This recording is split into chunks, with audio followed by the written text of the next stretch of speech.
Y ahora, nos abrochamos el cinturón,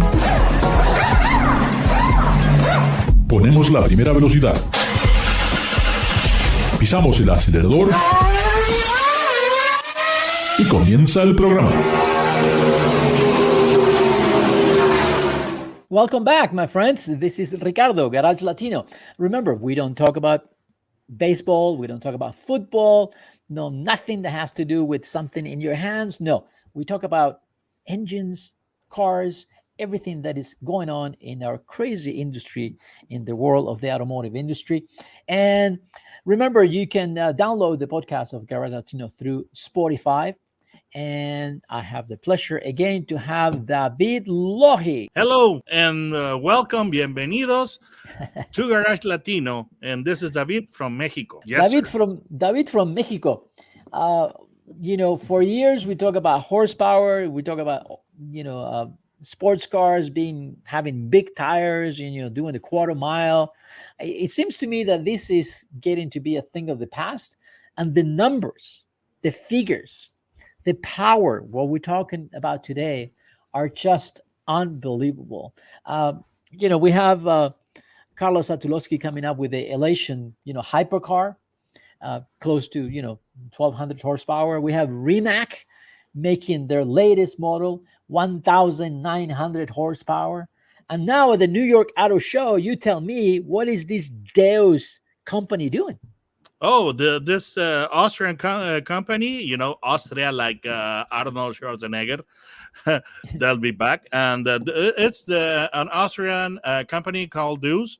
And they showed the Bayan, which is not simply, let's call this a hypercar, because it's very powerful, very high performance. It's a rocket on wheels. Exclusive, and most likely very expensive. It's a rocket on wheels when we're talking about 2,200 horsepower. That's crazy. I mean, and 1,475 foot-pound torque. That is the same torque, David. That's the same torque than a Freightliner or a Peterbilt with a 14-liter engine. I mean, that's the thing. These are the things that are pulling 100,000 pounds down the road. And you have these on a car that is 2,000 pounds. It's unbelievable. And it's fully electric, which means that supposedly no pollution, and which is a trait of electric vehicles. All the power is available right from the start. You don't have to rev the engine. I mean, you step on it, and now you have, the whole power, and the whole torque available. Yeah, supposedly, they're targeting 0 to 62 mile per hour time in less than 2 seconds. They're saying 1.99999, etc. But that's still not that's still under 2 seconds. I think it takes you like more time to press the pedal.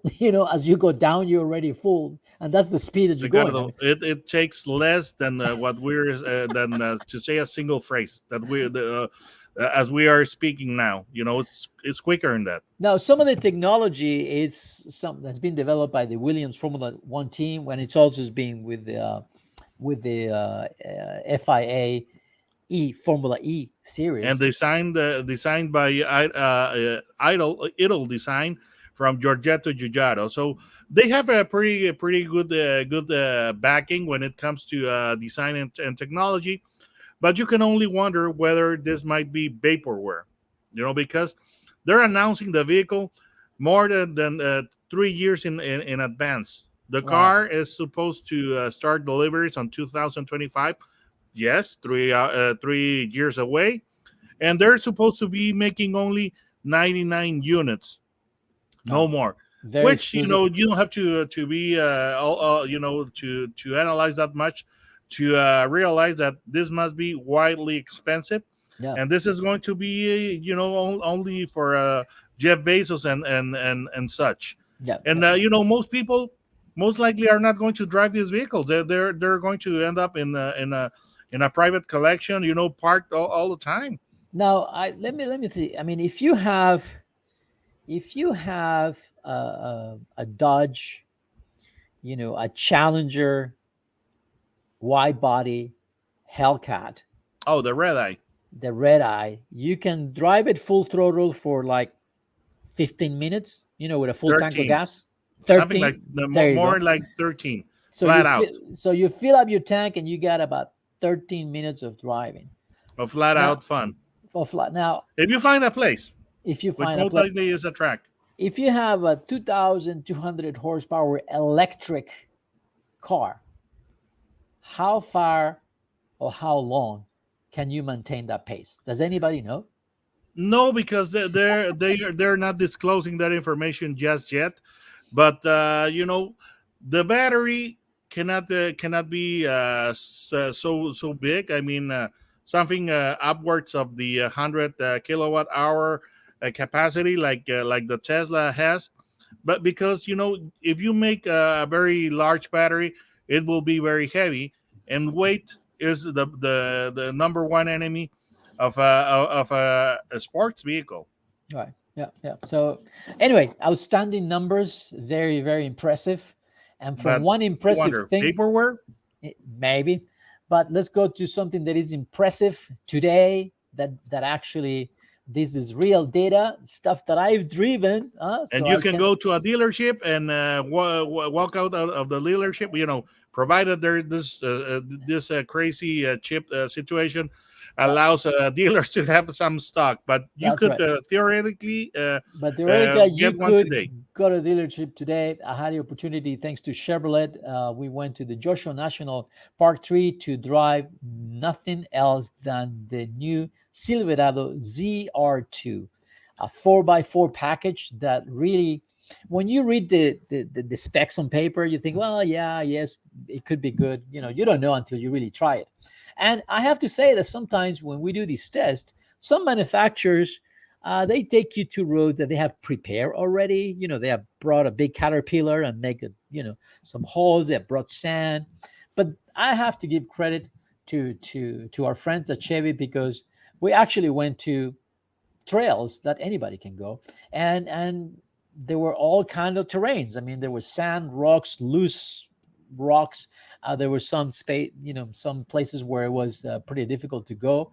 And the Silverado ZR2, I have to say, it demonstrated that it is a very, very capable 4x4 system. And best of all, at least for myself, was the suspension setup. I mean, this vehicle absorbed the bumps with such ease, no bouncing like the Toyota, for example. I mean, it was really, really smooth. We got to drive pretty high speed in some of the roads, probably surpassing what was safe. But then again, in some areas, there were some very difficult passes, and this suspension really absorbed the unevenness of the terrain in a way that I was very surprised. And most of it, I was surprised because when to get there, we took the freeway, and then we drove on the freeway, we drove on the highway, and all the time I was thinking, this truck is really nice on the freeway. I don't think it can handle the rough road if it is that nice and smooth on the asphalt, you know. But somehow with the Multimatic shocks, specially tuned suspension, special, bushings, special, arms and all that, this truck really did a really, really good job. Um, it has a differential, you can lock the front and rear differential. They have electronic locks. Uh, it has almost 11 and a half inches of clearance, which is quite a lot. The departing angle in the front is it's almost 32 degrees, which for a truck of this size is significant. It comes with this what do you call it under the truck? Skid Engine plates? skid plates that are metal, not plastic. They're pretty solid. And also the front bumper and the rear, they have special bumpers. For the front bumpers are very small, and they allow you to get into places where usually, the body is going to be touching the Yeah, ground. you will be scraping the spoiler. So like I said, overall, I was very surprised. And my take is with this truck is that they have done a great job in sort of finding the right balance between going off-road and being good on the road. And that's not easy to do, because we have driven, the Raptor, we have driven the TRX, and we know that these things are designed to be on the sand, at speed, absorb bumps, but then the compromises, they're not as comfortable on the highway. I have to say this one was, and we all were surprised about that. Yes, and this truck we're just getting in Mexico. I hope to drive it pretty soon. Base price in the U.S. it would be $67,600. And something that we have to make clear about this truck is that it's a standard track vehicle. Yeah. So that means that it would compete with the Ford Tremor and the Dodge and the Ram Rebel Dodge. The Ram Rebel, yeah. And the Ram Rebel. Now, when you have the extra wide track, pickups, it would be like the Raptor and the TRX. This is a standard track. Right. And that's, I think, what makes the difference, that, why it has such a nice ride. I tell you that we took some roads and we went to some abandoned mines and climbing, up hills on this loose rock. Sometimes you wonder, it's like, I hope they test the road. I hope they've done this before, because sometimes it was a little bit scary.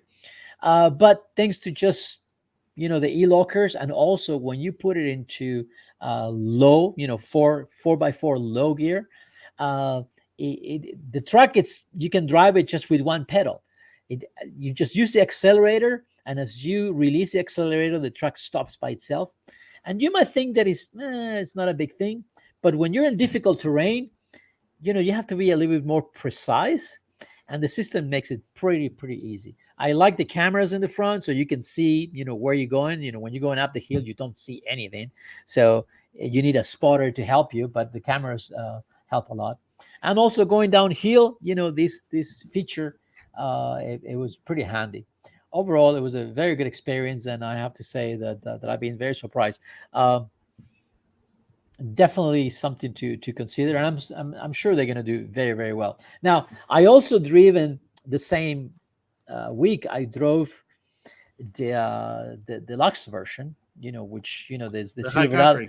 The Silverado comes in the LT, the High Country, and the ZR2. Right now, the High Country is a deluxe car, but I had to experience the Super Cruise Level 2, and that is almost autonomous. I mean, you are on the highway, you set the system, you just keep your hands on the steering wheel, but it's controlling the acceleration, the braking. And if the slower car ahead of you, I mean, the truck itself will pass it. I mean, it will, go into the side of the road, move forward, pass it, and get back to the same lane. And that's pretty cool, I have to say.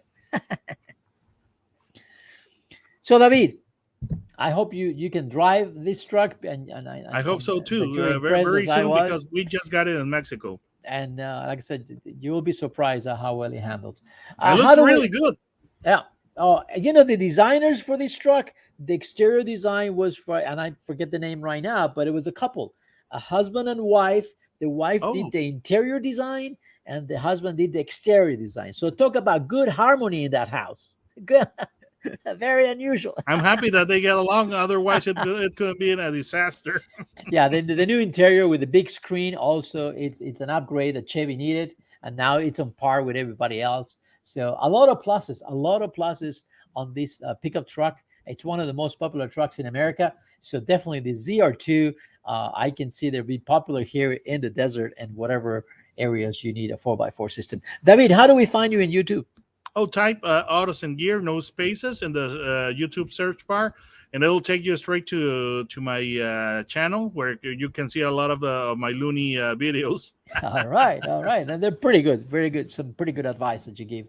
Garage Latino is distributed through the BleavNetwork in the United States, and also you can download the podcast of Garage Latino through Google Podcast, Amazon Music, and of course Spotify. Don't go. We'll be right back. Duraloop es un tratamiento especial para que el aceite no pierda sus propiedades. Duraloop reduce la sedimentación de las partículas nocivas que dañan al motor. Duraloop disminuye la temperatura interna del motor y la fricción de los metales. Duraloop, para que el motor dure más.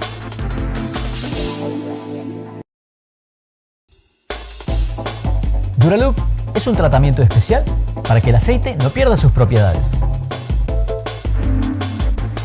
Duraloop reduce la sedimentación de las partículas nocivas que dañan al motor.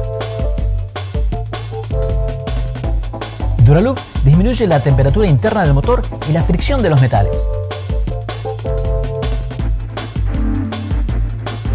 Duraloop, para que el motor dure más.